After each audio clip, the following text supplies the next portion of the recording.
Today on the Save It for Parts channel, we're working on a water tank. That joke's never gonna get old. You can see this tank on a previous video. What we're actually working on is one of these guys. I picked up two of these 500-gallon water tanks at work. Alright, in today's stupid transportation tricks, we're gonna grab one of these 500-gallon water tanks, and since I don't have a pickup truck, we're gonna move it on the Subaru. Now, this might not be the dumbest thing I've moved on the Subaru, but it is one of the largest. So we're gonna have to take back roads and go slow.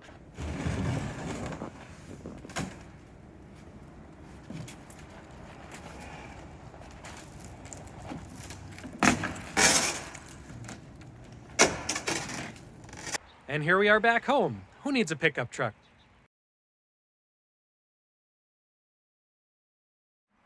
And we're going to use at least one of these for rainwater catchment here at the house. I have a 250-gallon IBC tank back there and a bunch of other barrels that aren't really doing anything, just being hoarded and lowering the property value. But that IBC tank has been in there for about a decade, and despite having painted it, it's starting to lose integrity. It's starting to crack apart from UV exposure, and I don't know how much longer it's really going to hold water. So we might rip it out of there, or we might put this other tank in next to it and collect rainwater off of the garage. And then we can use that rainwater for things like the garden or our fish pond. The fish don't really like chlorinated city water, so rainwater is much better for them. Yes, I know the garden isn't very pretty now. It's still technically late winter, so everything's still dead. The fish are getting happier though now that the temperatures are starting to warm up. Now these were previously used for a mild acid, so we're going to have to rinse them out really well, probably try to neutralize that acid, and then test it a few times and just make sure that the pH is neutral. I wouldn't drink out of them, but you shouldn't really be drinking raw rainwater out of the city anyway. There's too much stuff in the air. Yeah, it's kind of fun in there. It's got some level sensors and whatever that is, and interesting fill mechanism. Don't know if I need all that for rainwater, but still kind of cool to have that stuff. I'd like to connect this other gutter over to that side, and I need to clean up here behind the garage. When we bought the place, we put down landscape fabric and gravel and then more landscape fabric, and it did absolutely nothing. So there's just a bunch of brush and trees growing back here. So we got to brush that out, see about getting this gutter to go the other direction. Alright, I've done a little bit of brushing out back there, but I need to get rid of this big stump and then pull all these barrels out so I have space for the giant water tank.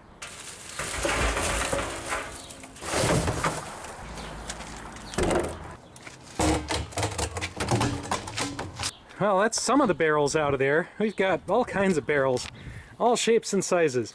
Looking for suggestions on what to do with these too. And we already did a boat. We have another dozen of these at someone else's house in raft form that we've sent down the Mississippi River. So we need something different this time. Alright, we've finally excavated our way back to our old 250-gallon water tank. And we tried painting this with some opaque paint, keep the algae growth down, and try to UV protect the surface, but it didn't really work. The paint just chipped off, and these things do actually decay over time. You can see here, it's actually starting to crack and getting really brittle. And then there's one or two of these significantly larger cracks in it.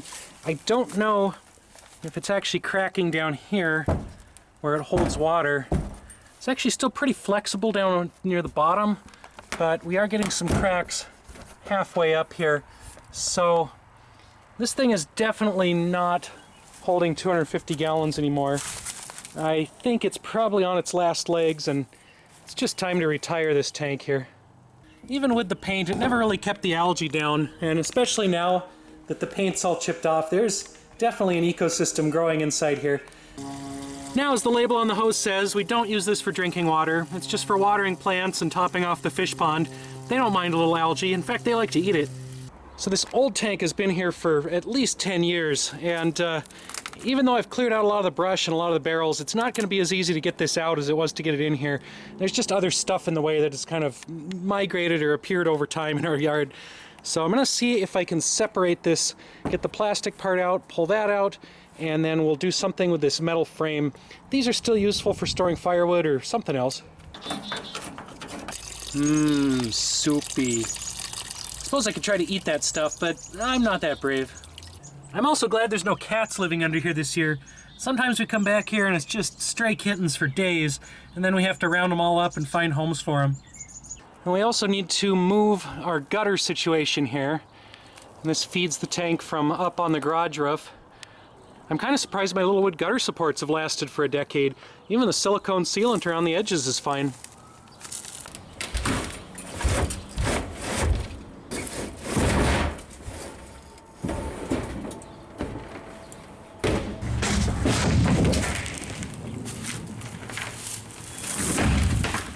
And again, you can definitely see that this old tank has outlived its usefulness.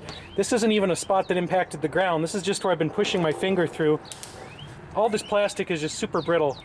So again, the old tank has been here for about 10 years, and I'd say a decade for a plastic tank out in the elements is pretty good lifespan.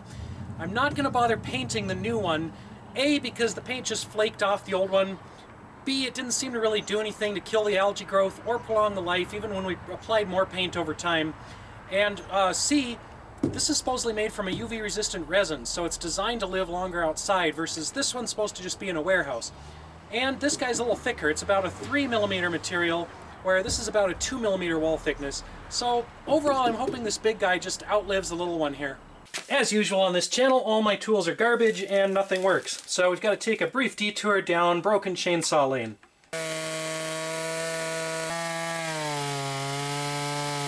Alright, now if I've cut this straight and flat enough, I can just do this. Yoink!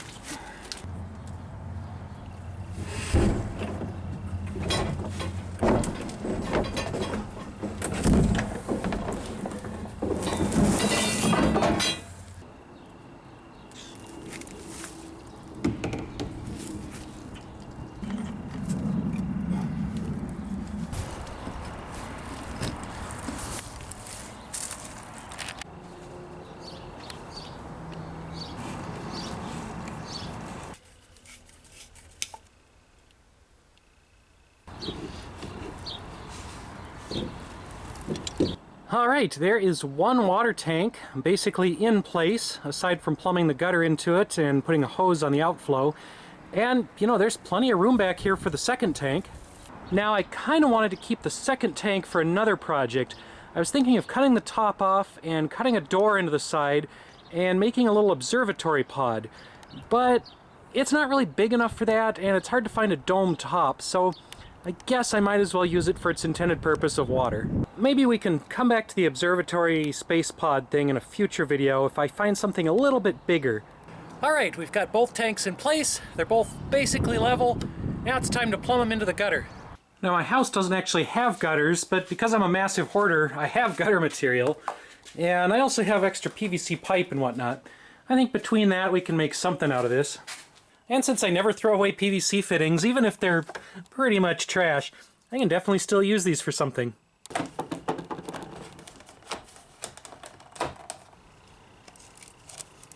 Got a screen in there to keep some debris out of the tank. We'll put a bigger one up here to keep sticks and stuff from even getting down here and hopefully not have to clean this out too often.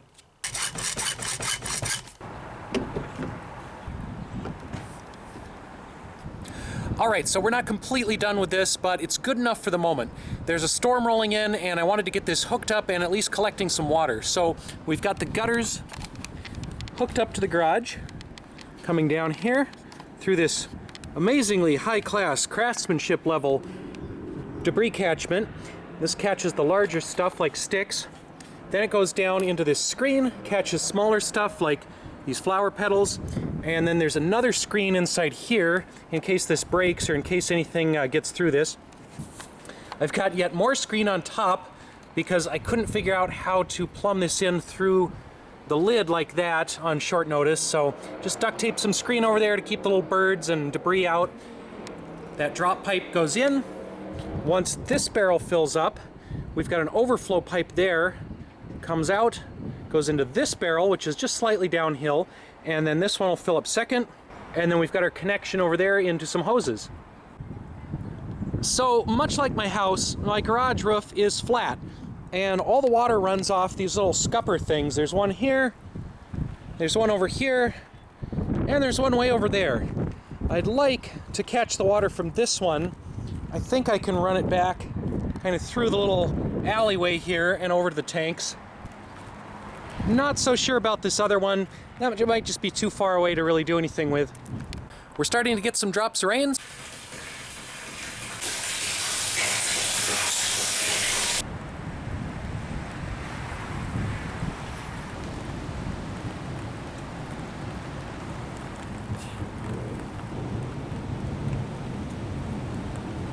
Here's a tip for living in the Midwest. When you're faced with severe weather, like a thunderstorm or tornado warning, you need to take a few precautions.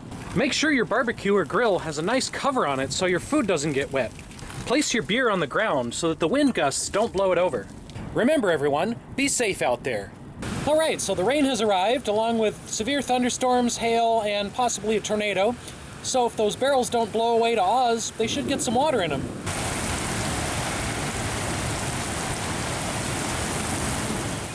Alright, the rainstorm is over. We got about 2 inches of rain in just a short time, maybe under an hour, and it looks like we've got about 100 gallons in barrel number 1. And again, that's all just from this single gutter here. I'd like to double that at least, so we're going to try to hook up this other gutter that currently just drains out to the alley and pipe it over this way instead.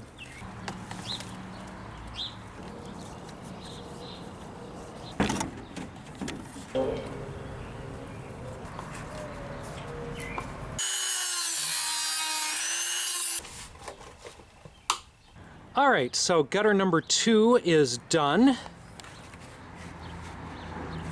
And it's not the prettiest or the straightest gutter, but I think it's going to get the job done, and it's about the best I could do with the space I have to work with and the materials that I have. There are some relatively flat spots along here, so let's pour some water in it and see if it flows.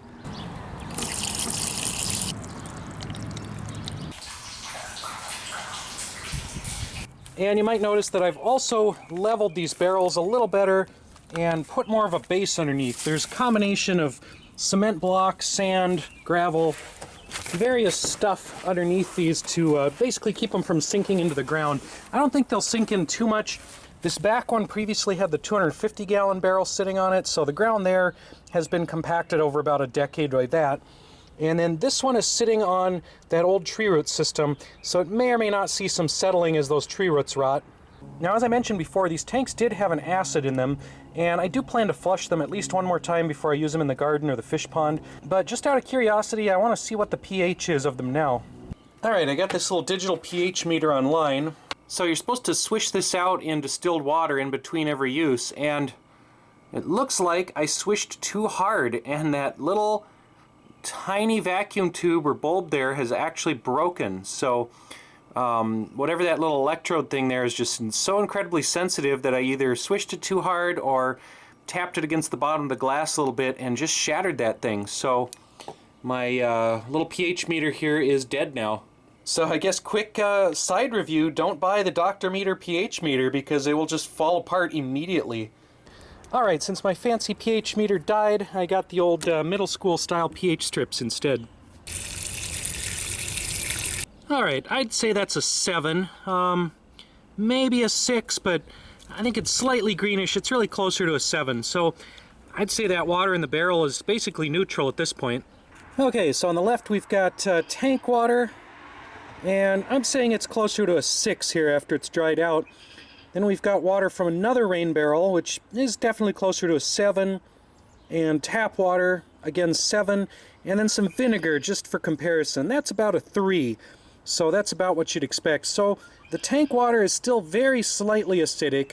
It's more like a 6 than a 7, so I think one more rinse and it should be closer to this rain barrel or tap water. Alright, well I'm pretty happy with our new and improved water catchment system. We've got about 4 times the capacity and 2 times the catchment, so hopefully that'll keep up with future droughts and help keep the lawn and fish pond topped off. I did leave all the original sensors inside the tanks, I just haven't wired anything up to the top. Maybe that'll be a future video, maybe it won't, depends how lazy I am. So that's about all we've got for this one. Thanks for watching, we'll see you next time.